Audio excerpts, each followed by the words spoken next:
আমরা আজকে এখানে সার্ভেয়ারগণ সকল ডিপার্টমেন্টের সার্ভেয়ারগণ উপস্থিত আছে। আমরা মূলত 10ম গ্রেড বাস্তবায়নের জন্যই রাস্তায় নেমেছি এবং একত্রিত হয়েছি। আপনারা ইতিমধ্যে অবগত আছেন যে 1 অক্টোবর থেকে কর্মবিরতি চলতেছে সারা দেশব্যাপী, শুধু নওগাঁ না, সারা দেশব্যাপী চলতেছে। 1 তারিখ থেকে 3 তারিখ পর্যন্ত অর্ধ দিবস কর্মবিরতি ছিল এবং সরকারকে বিভিন্ন সময় বিভিন্নভাবে পত্রের মাধ্যমে মাননীয় প্রধান উপদেষ্টা, মাননীয় জনপ্রশাসন সচিব মহোদয়, জেলা প্রশাসক মহোদয় বরাবর আমরা কর্মবিরতির পত্র দিয়ে অবগত করেছি যে আমরা এই ধরনের কার্যক্রম করতে যাচ্ছি। গত 1 মাস যাবৎ বিভিন্ন পত্রালাপের মাধ্যমে আমরা অবগত করেছি, কিন্তু অদ্যবধি আমরা সরকারের পক্ষ থেকে আমাদের যে যৌক্তিক দাবি যে ডিপ্লোমাধারী যেহেতু আমরা সার্ভেয়ারগণ, তাহলে আমাদের যৌক্তিক দাবি মেনে নেয়নি, যার ফলে আমরা আজকে এই যে কর্মবিরতির মতো এই যে দাবি নিয়ে মাঠে নামতে হয়েছে আমাদেরকে। তো আমাদের দাবি থাকবে যে সরকার যৌক্তিক সময়ের ভিতরে 10ম গ্রেডটি বাস্তবায়ন করা।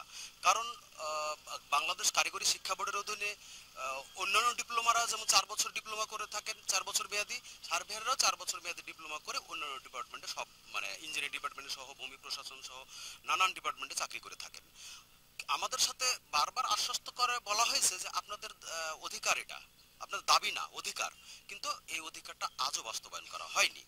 তো এই নিয়ে আমাদের খুব মনক্ষুণ্ণ এবং আমরা যে বৈষম্যের শিকার হচ্ছি, তাই আজকে রাস্তায় নেমেছি। আমাদের যৌক্তিক দাবি সরকার মেনে নেবে এটা আশা করব, এবং নির্দিষ্ট একটা টাইম বা যৌক্তিক একটা টাইম দেবেন সরকার, যে টাইমের মধ্যে মেনে নেব। আপনারা অফিসে ফিরে যান, জনগণকে সেবা দেন, জনগণকে পূর্বের মতো সেবা দেন, পারলে আরো ভালো সেবা দেন। আমরা সেবা দিতে প্রস্তুত আছি। আমাদের যৌক্তিক দাবি মেনে নেওয়ার জন্য সরকার কাছে আমাদের দাবি 10ম গ্রেড বাস্তবায়ন, এবং যেন এটা মেনে নেওয়া হয়, আমাদের এই অধিকার থেকে আমাদেরকে বঞ্চিত না করা হয়, আমাদের বৈষম্যের এই জায়গাতে না পৌঁছানো হয়। হ্যাঁ, যে একটা যৌক্তিক সময়ের ভিতরে যেন, এটা তো রাতারাতি আজকে বললে আজকেই যে করে নিবে তা না, এটা যৌক্তিক সময়ের ভিতরে করে নিবে সরকার, এরকম একটা আশ্বাস দেবে, এবং সেই আশ্বাসটা যেন কোনোভাবেই সেটা যেন মিস না যায়। একটা জবান দিলে, মানুষের মুসলমানের ধর্ম হলো জবান দিলে জবান রক্ষা করা, সেই জবানটা যেন রক্ষা করে সরকার। যে উপর মহল থেকে যে আসবে আমাদের প্রতি যে কথাটা, যে আমরা যৌক্তিক সময় এই সময়ের ভিতরে আপনাদের এটা বাস্তবায়ন করব, এরকম যদি আশ্বস্ত করে না আসলে আমরা পরবর্তীতে এটা যে আমাদের এই কর্মবিরতি এবং অবস্থান ধর্মঘট আমাদের চলতেছে, এটা অব্যাহত থাকবে না মানা পর্যন্ত।